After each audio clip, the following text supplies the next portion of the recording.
All right, let's get started. Welcome, everyone. Good afternoon. This is M. Gallagher from ALA's Public Programs Office. I'm pleased to introduce today's webinar, Growing Readers, Growing Leaders, Fostering Biliterate, Bicultural, and Bilingual Students. Next slide, please.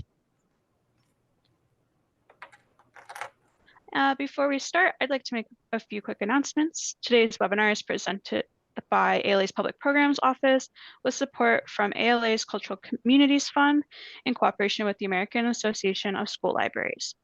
Hopefully, many of you are familiar with Programming Librarian, a website of ALA's Public Programs Office. We have a lot of program ideas and an online learning library full of free webinars like this one on the website, as well as announcements of grants and annual awards for libraries. The Sara Jaffarian School Library Program Award for Exemplary Humanities Programming recognizes excellence in humanities programming in libraries that serve children in grades K through 12. This $5,000 award is open to U.S. school libraries, public or private, that serve children in any combination of grades K through 12. Those schools are eligible provided the library is staffed by a state-certified librarian. Libraries are encouraged to self-nominate. Nominated humanities programs must have taken place during the current 2023-24 school year.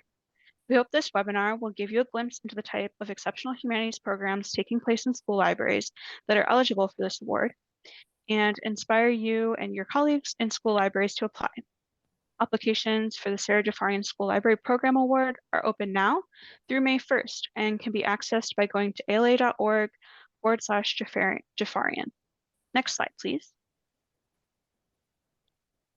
A couple of notes about our virtual classroom. Only the presenter has microphone access.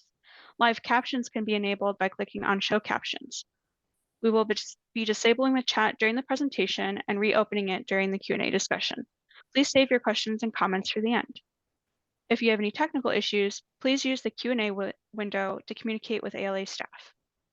Now I'd like to turn things over to Anita Salucci to share some remarks. Next slide, please. Anita? Welcome, everyone. My name is Anita Salucci. As chair of the Sara Jaffarian School Library Program Award, I'm proud to introduce today's webinar, Growing Readers, Growing Leaders, Fostering biliterate, bicultural, and bilingual students. The program series from Hawthorne Elementary in Louisville, Kentucky that won the 2023 Sara Jaffarian Award. The Sara Jaffarian School Library Program Award for Exemplary Humanities Programming recognizes excellence in humanities programming in libraries that serve children in grades K through 12. From the committee. The award committee was immediately drawn to the emphasis of Hawthorne Elementary's Growing Readers, Growing Leaders program. The curriculum and standards goals were strongly covered. We were also drawn to the collaborations. This program could also be easily replicated. The librarian was very thorough with all of her responses. There were so many positive takeaways from this project. The committee was impressed with how many topics and subjects were covered and explored.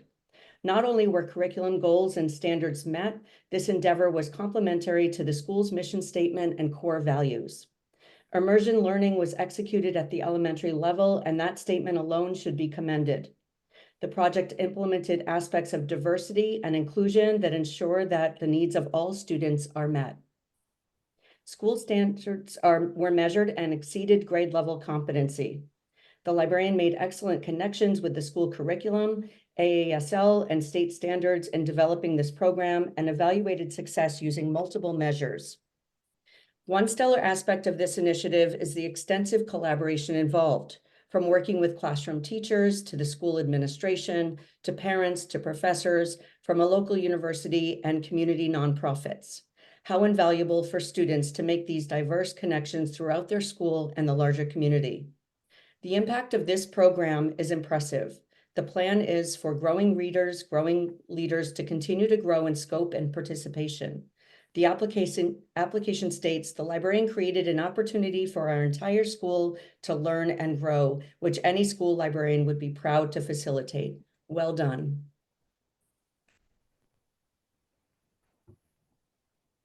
I'd like to introduce our speakers for this afternoon.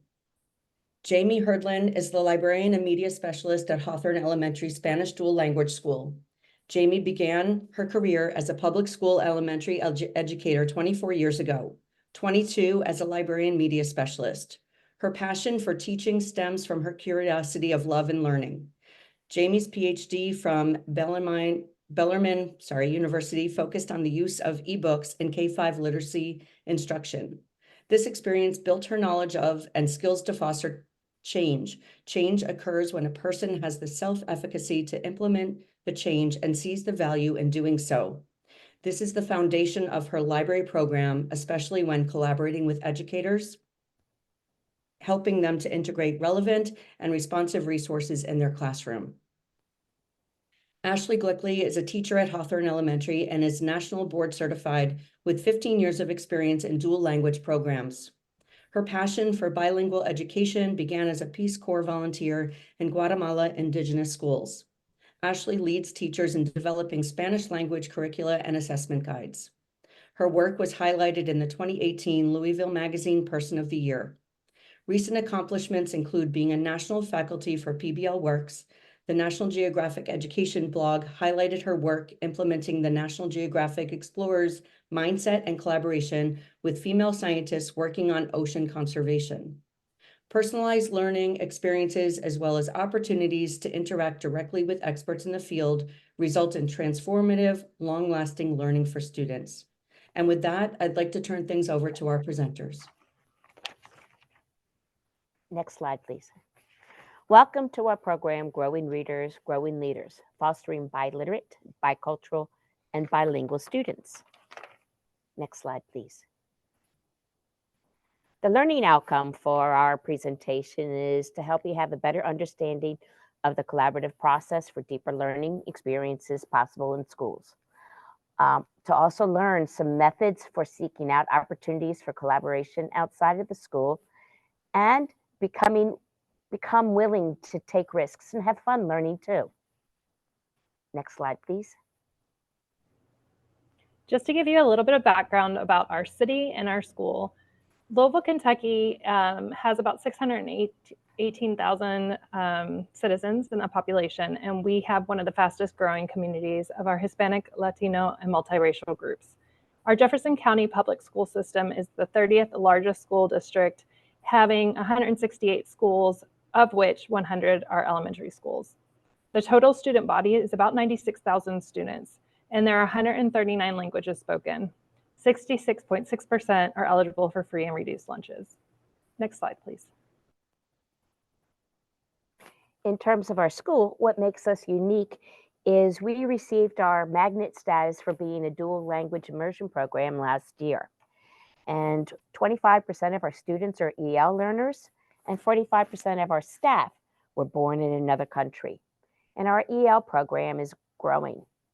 In terms of the Library Media Center, we do have a 1-to-1 technology ratio at our school. The library budget is about $3,000, and additional money has been raised through book fairs. I do have a fixed schedule and no assistant. So a lot of the collaboration that we do does take place outside of the school day. Next slide, please. Anita did a wonderful job introducing us and talking a lot about this project that we set off on this wonderful adventure together, and how it really goes back to what is our mission and vision at Hawthorne. So here at Hawthorne, our focus for our vision is to develop globally and culturally competent citizens.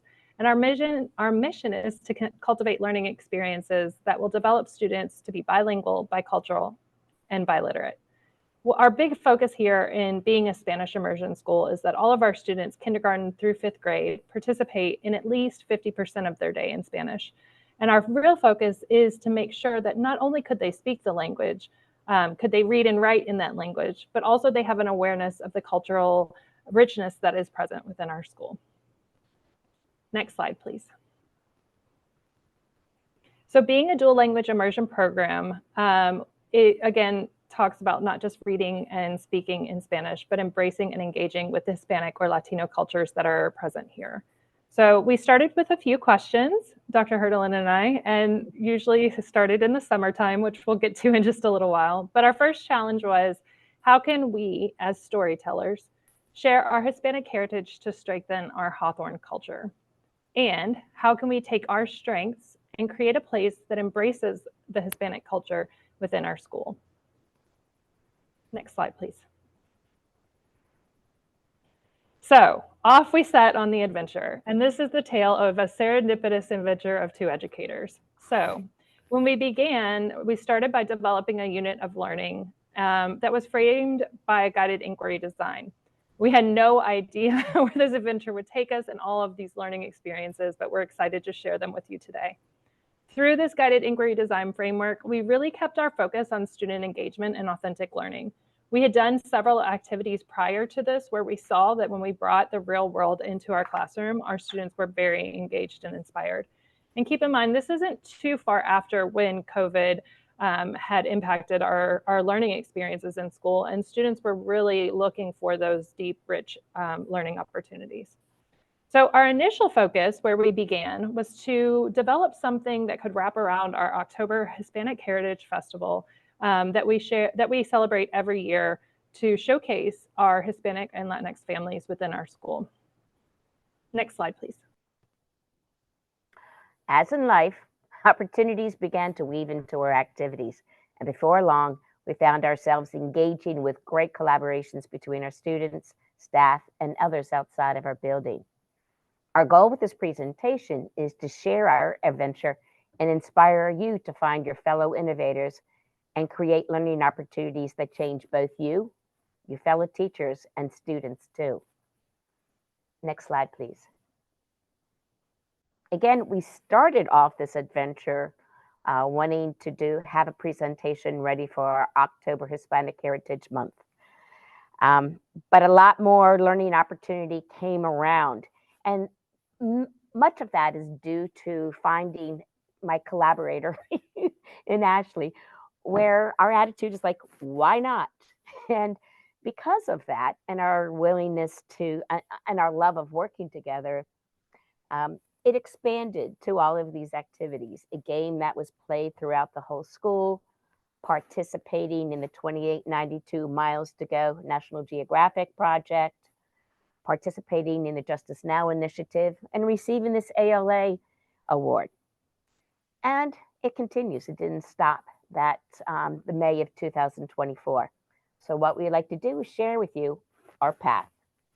Next slide, please.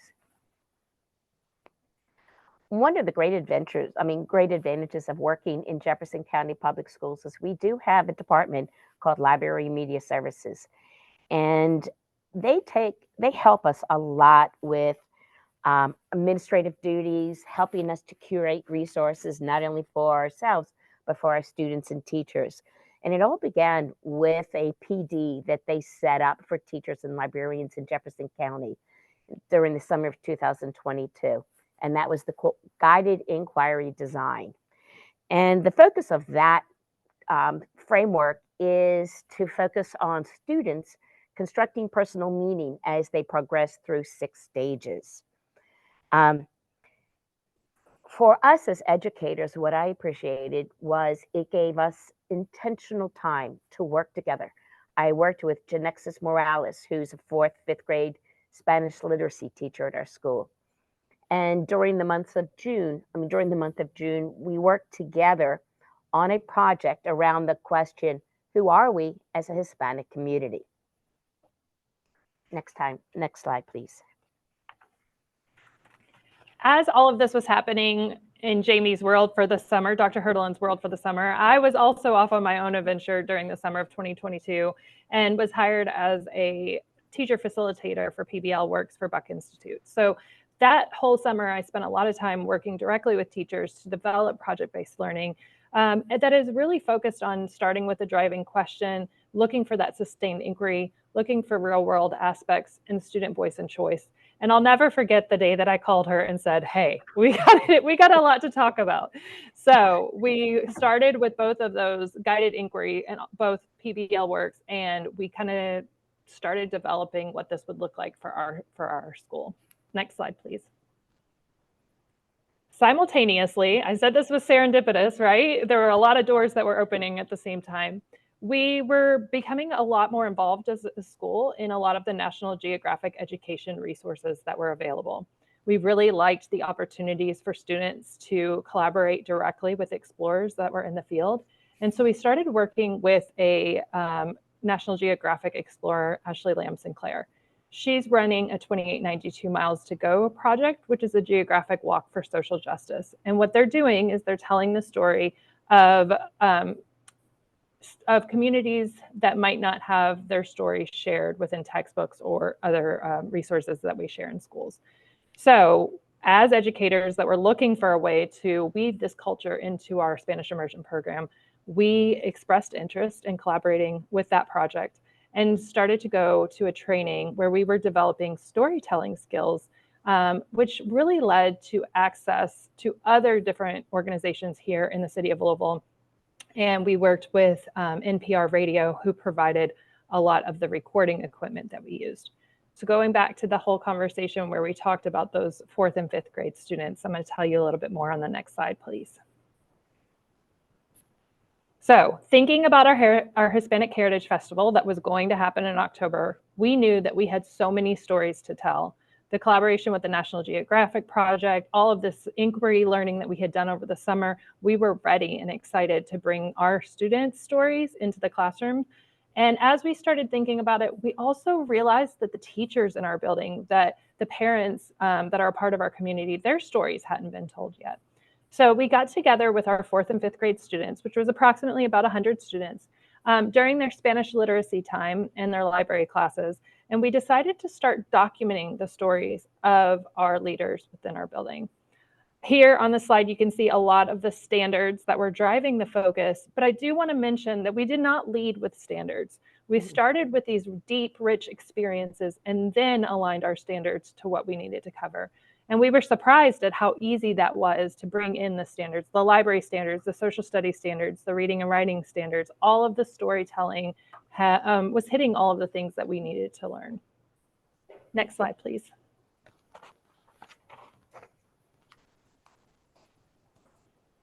So here we began in this picture right here. You can see that we started recording the stories of those leaders. We thought we were going to start with students and then realized that it was probably better to start with the adults. It was just an easier way to learn more about the people that were supporting us in this journey. So we conducted bilingual interviews of 21 Hispanic community members with these 3 questions in mind. We asked them, where are you from? What brought you to Louisville? And why is being bilingual important? Kind of leaving them as open-ended questions for whoever was being interviewed to take that wherever they needed to go. Like we said, we collaborated with NPR. So all of the recording equipment that you see in that bottom picture was really exciting to our students because it was the recording equipment you would see like if a news team came to school. And then from those recordings, our students synthesized the information that they learned about each individual and created a poster about the new knowledge and the interviews that they learned. And then we were ready to present at our Hispanic Heritage Festival. So we were able to share. Again, these interviews were bilingual. So we did one in English and then we paused and did them in Spanish.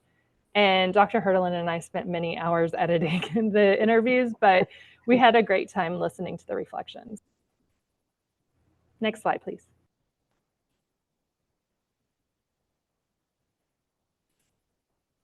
On this slide, you can see the pictures of some of the community members in our building.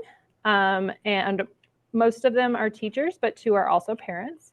And we just wanted to share one of the interviews with you. It will be an interview in Spanish. So if you are not a Spanish speaker, it's okay. I'm going to summarize it afterwards. But we do just want to hear you, let you hear our students interacting with these leaders.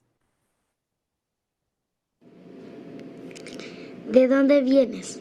Yo soy de Quito, Ecuador, y nací ahí. ¿Por qué llegaste a Louisville? Cuando mi mamá nació aquí, en Nueva York, con su familia, y después se mudaron a Ecuador, y cuando ella ya era grande y yo nací, decidimos venir acá porque mi tío vino a la Universidad de Louisville. Y empezamos a venir y vine acá a los 4 años. ¿Por qué es importante ser bilingüe? Yo creo que es importante porque puedo comunicarme con mi familia que solo habla español y que sigue viviendo en Ecuador. y también porque me ha dado la oportunidad de ser maestra en esta escuela donde puedo hablar inglés e español. Gracias. De nada. These interviews still inspire me every time I hear them, and we've heard them a lot with all the editing that we did. This interview was between Senora Calderon, who's pictured here. She was a first grade teacher from Ecuador, and one of our students who was from Colombia.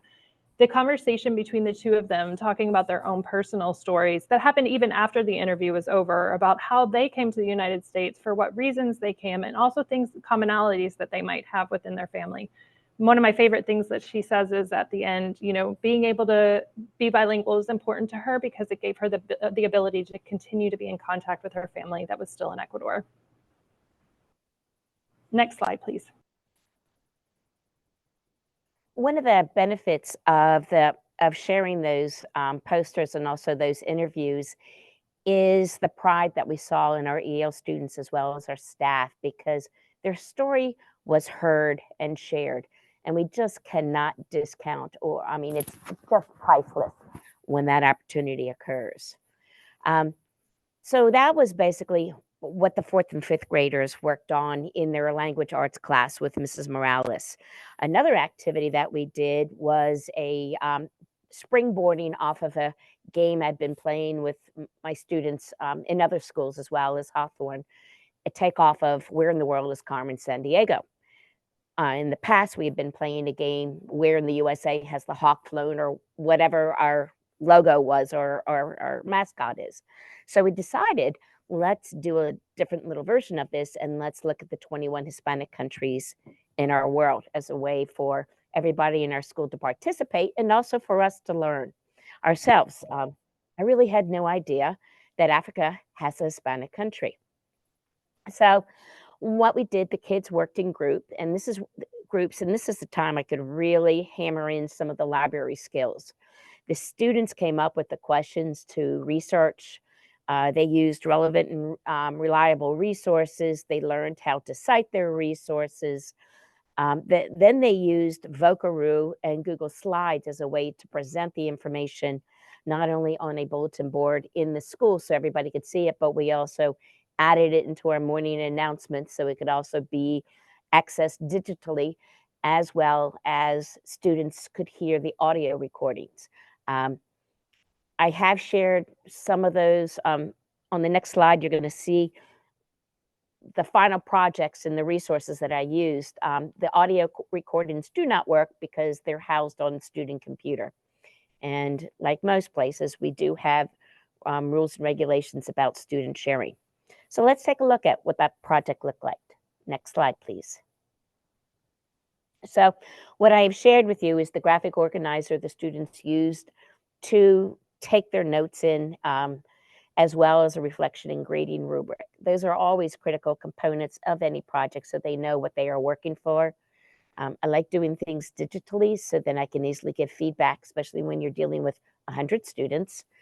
And that reflection component is very important because it gives them a chance to pause and reflect on, skill-wise, what worked about the project, what didn't work, what are they going to do next time. And it also gave me some feedback on changes that I need next time I work on this project. The links are available for you to access, so please make copies of these Google Docs and use them with your own kids. Next slide, please. So this is what the final project looked like. The first slide in this is one that I did to model for the kids what it could look like. We're going to show you slides for week 2 because this was done by 5th graders. Slide 5 is in English. Slide 6 is in Spanish. And they had a lot of fun doing this too. So let's take a look at the slide. So we did have the students research the same information so that children could compare and contrast. We wanted to include clues where the country was located so they could work on their geography skills. We tied in some of the clues to our staff and families who participated in our interviews. And then on slide 6 is the Spanish version, and then slide 7 is the answer. So this is how the school was able to access and engage with the story. And the kids had a great time using Vocal Root to record their voices. Next slide, please. Yeah, what's really wonderful about this game is that we are still continuing it to this day. I was just walking down the hallway the other day and someone was going, one of the students was going, "Where's the new clue? Why isn't it up yet?" So we were just working hard to, continue to update the resources we had. So going back to our interviews, going back to the game, when we took all of this information and synthesized it with our students, we realized that we had learned so many things about each person and the obstacles they overcame moving to the United States. Like I was saying about the student and the teacher that were interviewing each other, just the connections that they had, although being from different countries, they both had to overcome similar challenges. So this experience helped us to think about the classmates and friends who have similar challenges in their ability to learn and grow. In our Spanish immersion program, one of the beautiful parts of this is that not just one group of students are language learners. We are all language learners. So while some of our students are native Spanish speakers learning English, most of our students are native English speakers learning Spanish. And the empathy that is shared between those students of overcoming those challenges of learning a new language, it's really beautiful to see. Also, the reflections became the additional impetus to engage in community outreach. So as our pathway continues to wind, we recorded all the interviews, we created the game, and then an additional opportunity was given to us to extend this project even further. Next slide, please. So just to build off of what we've already talked about with the 2892 Miles to Go program through that is sponsored by National Geographic, we had multiple collaborators within that. So like we mentioned earlier, I am the magnet coordinator, also teacher within our building, part of the administration team. Dr. Herdelin was the librarian. We reached out to our family resource coordinator and our bilingual instructional assistant. All of these people the project wouldn't have been possible with all of these people together. Additionally, the teachers in the classrooms were the ones that really drove this learning. Next slide, please. So taking all of these interviews, we knew we had something very special. The posters that you saw earlier with the teachers' pictures on them were posted all over our building during our Heritage Fest, and then we knew we needed to share it further. So we learned through the collaboration with the 2892 project about Esri story maps and the importance that they can take in showing the geographical features. So we're going back into now what we learned through the Where in the World is the Hawk Flown, also where our teachers are from, where the leaders in our building are from. And we wanted to reinforce that geographical concept. So we looked for story maps that could help us tell that story. On our slide presentation, there is a link to a Hawthorne story map. If you do not have Esri downloaded into your computer, it might not open. I hope it does. It's a very beautiful story map that we were able to put together. And as you scroll through, it tells the story of our school, but then it also gives a really nice map. So on that map, there are different points and dots strategically located for where all of our teachers come from, where these leaders come from that we recorded the interviews on. And it has such a strong impact when you look at it from a geographical standpoint. So knowing that all of these people from all over the world ended up in our one building here in Louisville, Kentucky, and are sharing this space together made us very proud of who we are as a school. Next slide, please. So an offshoot of this is, as we were working with the 2892 project, some of the folks involved in that were also involved in a local initiative called Justice Now. And that is an initiative that focuses on empowering students to be the change agents. And we took on the initiative or the issue of educational inequality. And our initiative we decided to call Grow Readers, Grow Leaders, because we know when we read, we learn, we question, and those are some of the qualities of good leaders. This all started actually with one question, and it's amazing how one simple question can create a ripple effect that will affect families for generations. I am not bilingual, and I had a parent that fall of 2022, come into the library, and she used her phone with me to communicate. And she wanted her daughter to check out Spanish books so she could teach her Spanish. And she got my brain going. And I'm like, on one condition, I would also like your daughter to check out books in English so she can teach you English. Because being, from the interviews, I learned how critical it is to be bilingual. So because of that little question, it started me thinking, with all of my experiences and change agent knowledge, what can we do to make a change in our families? And one of them is home libraries. So we were able to gather together a group of 4th and 5th graders and research about bilingual libraries.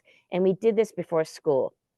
And so we created a presentation that we presented to a group of community members in, I think, February, March. And our goal was to raise funds to purchase books for our EL students and distribute them 3 times a year. And this is the outcome. Next slide, please.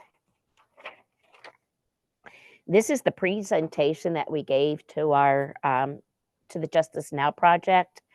And the outcome included not only feedback on what our goal was and presenting, and the kids also had to create a budget of how many books and what they would cost. I wish you could have seen the pride in some of our students involved in this project. Some are very outspoken and have no qualms getting up in front of groups, but a couple of them were more on the introvert side. Yet through practice, also having their story told in this project as well, it was priceless seeing the growth in themselves in getting involved in this project and presenting it in front of people. Another cool aspect of this is one of the committee folks there to give us feedback was from Humana, which is a large company here in Louisville. And they decided they wanted to take on our project as their initiative.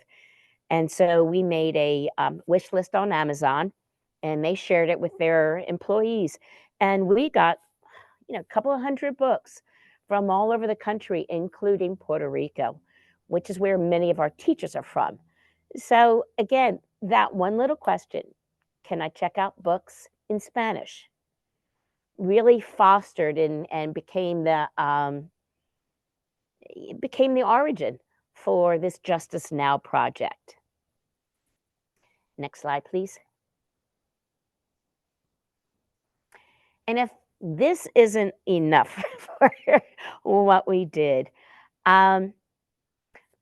another outcrop of all of this is my principal, Mrs. Haynes, and Ashley began working on the Sara Jaffarian Award application. And here we are today. One of the benefits of this award is we are using that money to purchase, I have the boxes in the library right behind me. We've been able to purchase over 700 dual language books, books in English, books in Spanish. I asked some of our EL kids, what kinds of books would you want in your home? So they're getting a voice and choice in the libraries in their homes that their parents can access, their little brothers and sisters, everybody can access. That's life altering. And again, did we have any idea this is where we would be? No. From my perspective, and when I stopped and we reflected on this whole project,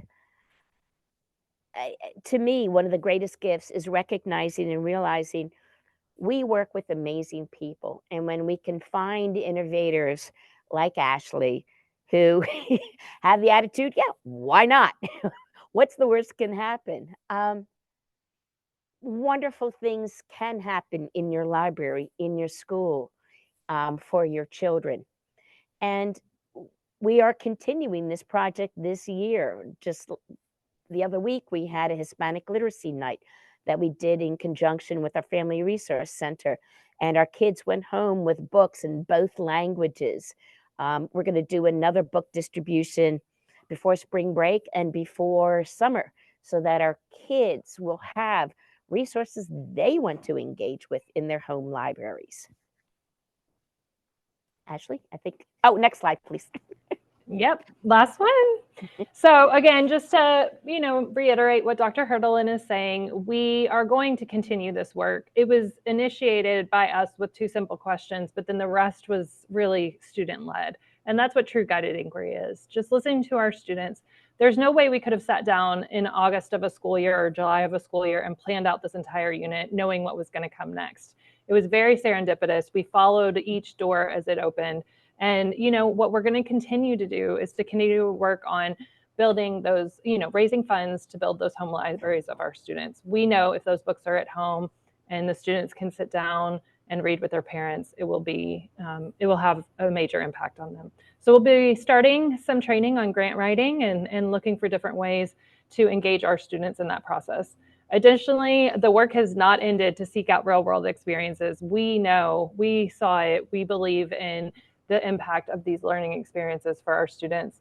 And so if we have any recommendations or suggestions for anyone, just remember that the end of the journey doesn't have to be clear when you start off. Find your people that inspire you to keep taking those next steps, and share your story with others, because if we had kept that in from the very beginning, we would have done the interviews, which would have been beautiful, but the impact of the social justice project, we would never have gotten there. So continuing to share, seeking out opportunities to write blogs or share with others what we were doing really had a long-term impact. So just again, we wanted to thank everyone for participating and listening. And I'll see if Dr. Hurtelen has any last words. I cannot thank the ALA Association and this award, because you have made it possible for us to impact over 100, over a quarter of our students this year by providing them books in their homes. So thank you very much.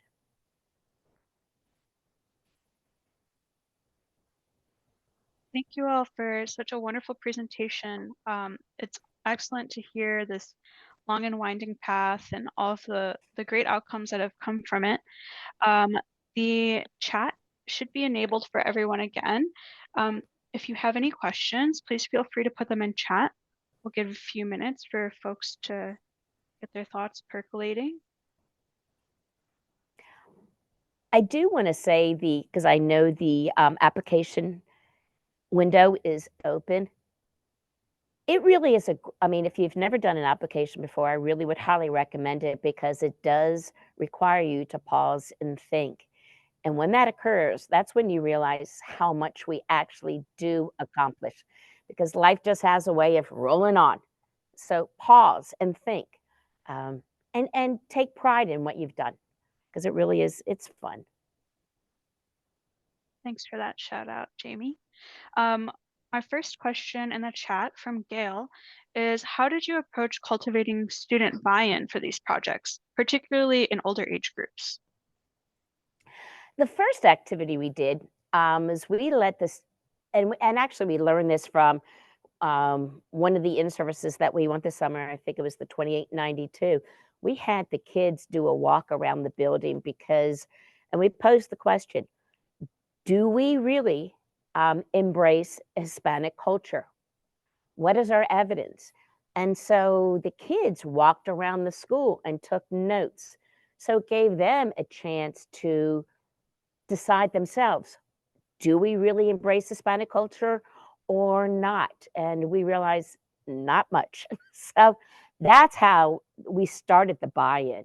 And then through reading specific books that reflected some of our children and some of their families, that also helped the buy-in. Yeah, I do. I just wanted to add to that. I think Dreamers was one of the books that we read to the students. And I visited that classroom while that book was being read by the teacher, who really connected to that story of a family moving to the United States, having to learn a new language and overcome those challenges. And I think the impact of the students seeing her emotional reaction to the story also really inspired them. We also just asked them a lot of questions, like, what do you think we could do better? What are you interested in? What are you curious about?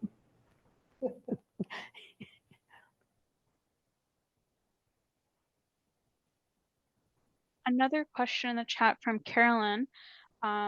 They're curious if you've worked with little free libraries or if there's a way for children to swap books with others, the books that they've received. I mean, we do have little free libraries around here. One of our thinking with, I mean, when they take the books home, it's up. I mean, they can do whatever they want with them. Our goal is to do this annually because your reading needs as a kindergartner is going to be different from when you're in 4th and 5th. So, I mean, it's kind of like we want them to not have any constraints on what they can do with the books. Our goal is just to make sure they have something at home, because some of our families can't even do not have access to the public library in the summertime. Schools are not open during the summertime. So for them, access to books is limited. But Dr. Hurtelin, I think we just talked about that the other day too, of like potentially a swap for next year. So now that we've got them started with these home libraries, like actually looking at bringing them back into the library and swapping them out if they would like to. Yeah, that's an interesting idea to keep things some continuity through the summer. Another question in the chat from Joyce. Did you have an evaluation of your outcomes in a documented form? If so, did you set that up, the evaluation at the beginning of the project? Yes, so we used rubrics. We didn't include every aspect, unfortunately, in the presentation, because I do think there were a lot of aspects that we were that we just wanted to be mindful of time for the presentation. But the teachers co-created rubrics while we were working specifically about the interviews, making sure that the students were prepared for the interviews, that the information was captured correctly, and then that the synthesis. So they took their individual interview that they did. There was a group of 5 kids that worked with one leader, and then they synthesized what they had learned and wrote it into an essay of why being bilingual is important to them based on, you know, what they had learned in their interviews. So there was a writing rubric that was involved in that. There were several different rubrics that we used, you know, and kind of more of a qualitative evaluation than necessarily grades. I think one of the challenges is we were collaborating with so many different people within our building. The classroom teachers were considering and using those grades for their evaluation, but we didn't have a specific one. And those were developed through that guided inquiry design that we started at the beginning.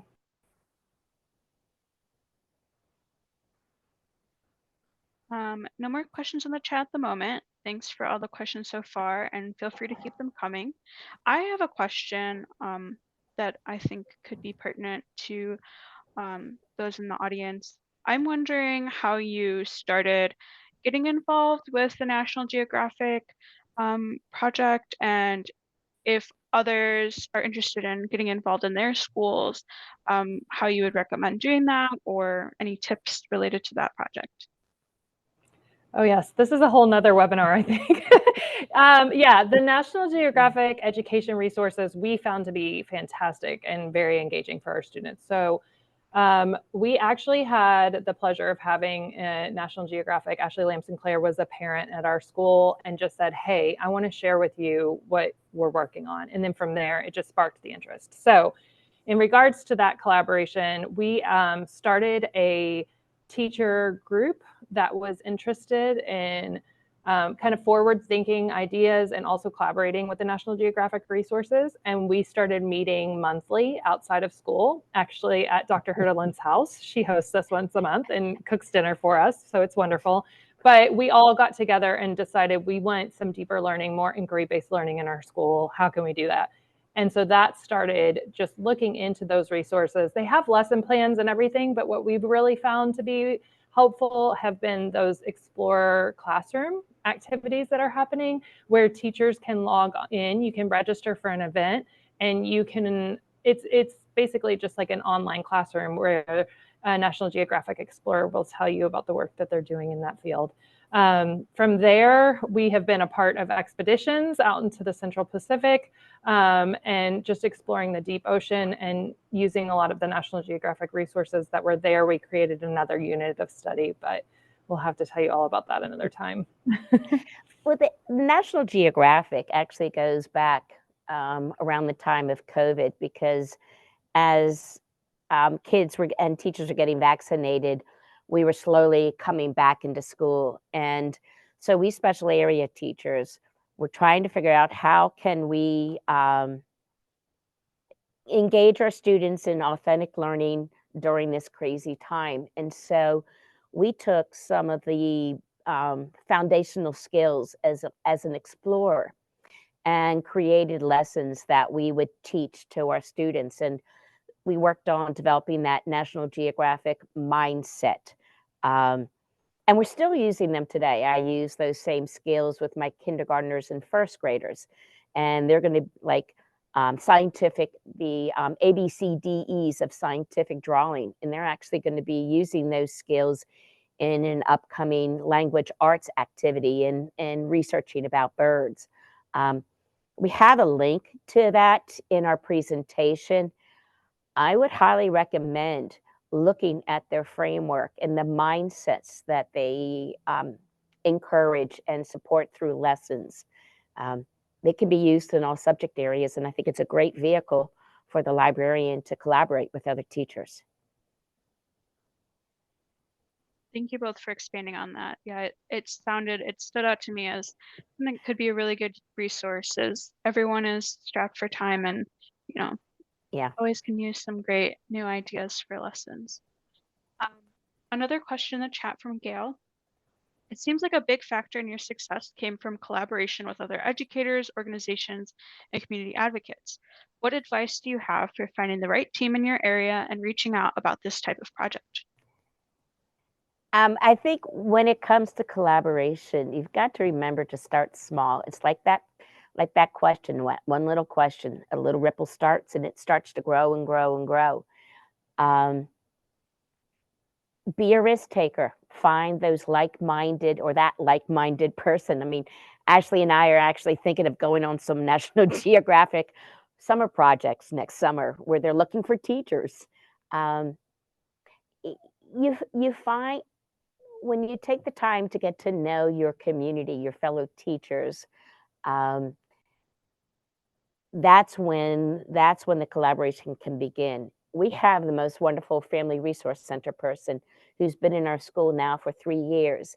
And she, because of her position in connecting community resources to our school, she's been a phenomenal person to tap into because she knows the community members.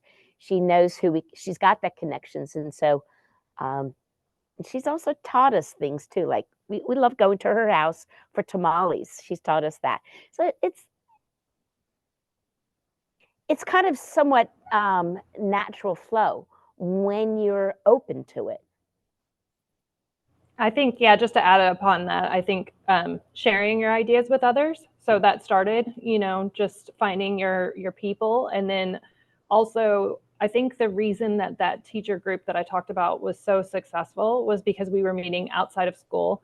Dr. Herdelin is a fantastic cook, so we were able to go to her house and enjoy her food. But that was wrapped around something that was enjoyable, right? It didn't feel like work because we were just leisurely spending time with each other. We were all electing to be there. Well, we started 14 strong in that group, which is amazing for a school that has about 30 teachers. We had 14 that would show up for those educator think tanks. And as it progressed, not everybody was able to come. I think about a year into it, we probably still had about 7 or 8 that would attend regularly. So I do think just sharing your ideas with others and your big dreams, finding the people that kind of get excited and share that passion with you, and then just going from there, but then also sharing that with the community. So, starting with one project, it was really interesting how one project was linked to another project, which was then linked to another. And hey, have you talked to this person yet? Or have you thought about reaching out to this person? And it all just kind of led to a wonderful pathway. sort of building off of that, Joyce has asked, can you talk about the partnerships outside of your school and how you created and developed those? Again, So go go ahead. Ashley.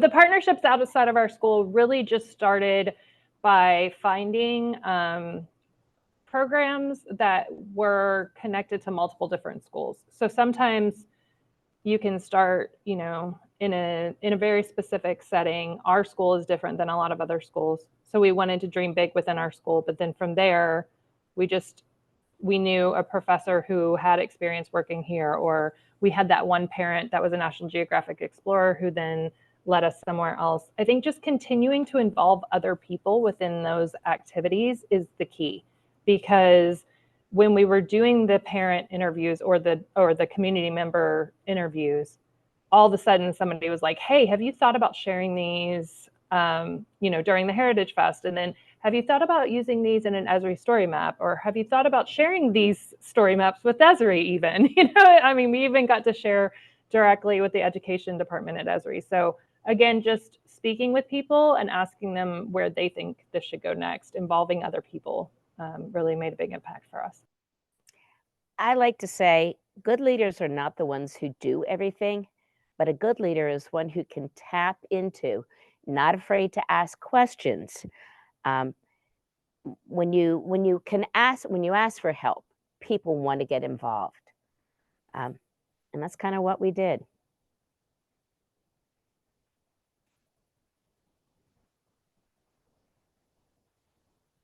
Some props from Carla in the chat, who was on the Jaffarian committee with Anita last year and loved your program. Just want to shout that out.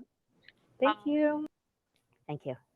We have just a few more minutes for questions, so I'm gonna see if anything else comes through. But in the meantime, another question from me, which might be a little bit more directed toward Dr. Herdlin, is did the input from students about what they'd like to see in their personal libraries affect your collection development over the last year or so? Oh, yes, definitely. Another, I think, beautiful outcome from all of this is students coming to me when we're working on the project. Hey, Dr. H, can we also do this in Spanish? Because then so-and-so will be connected and so-and-so will be connected. I've also intentionally asked kids, what do you want to read? Because when they have a voice and a choice, they will become lifelong readers. So I've tapped into Ashley and some of our other Spanish teachers to get recommendations, and definitely the kids. I also, I'm there when they check out the books, so I see what they check out. They can ask me questions. That relationship is just really important. And you surveyed students before you purchased the books too, right? Yeah. I've done a lot of weeding, and that also is an important part of the collection. When I first came in, the Spanish books are separated out from the English books, and I actually combined them together because now my English speakers are picking out Spanish books. And that just makes my heart go pitter patter. Oh, and it really is important that we pick out those books. There's one book, I think it's My Eyes. Oh, it's something about my eyes light up like the sky or whatever. And a young girl came up to me with that book in her hand. She said, this is what I look like when my hair is down. And that kind of comment really drives the choices I made. And our district also has a big impetus and push and they help us in making sure our collections are diverse and meet the needs of our students. It's a collaboration. That's really wonderful. And as Kara points out in the chat, $3,000 is a pretty small budget too. Yes, so doing a lot with that, with your students' help. I'm going to take a breath and see if there's any other questions. We have a few minutes left. Carolyn asks, is there effort to increase bilingualism among adults, teachers, and parents in the community? Yes, But then COVID hit. And there's been some other changes in our district with starting times, but our school has had after school Spanish programs for families. One summer during COVID, we connected with the Louisville Free Public Library, and some of us were taking Spanish classes in the summertime. Yes, there is a definite interest in doing it. And I would say people are very patient with some of us who do struggle with languages. So it's a very caring environment.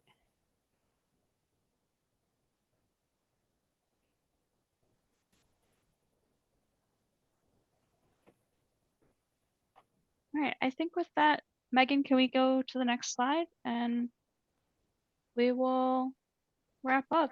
And I just want to say a huge thank you to Dr. Herdlin and Ashley. Thank you for this presentation. And thank you to Megan Gieseker, my colleague behind the scenes, for her support on this webinar today. The archive version of this session will be available to view in the next 2 days on the event page on programminglibrarian.org. And finally, I want to remind you all that applications for the 2023-2024 award cycle are open now through May 1st and can be accessed by going to ala.org/Jaffarian. Thanks everyone in the audience for attending today. I hope you have a great day. Thank you.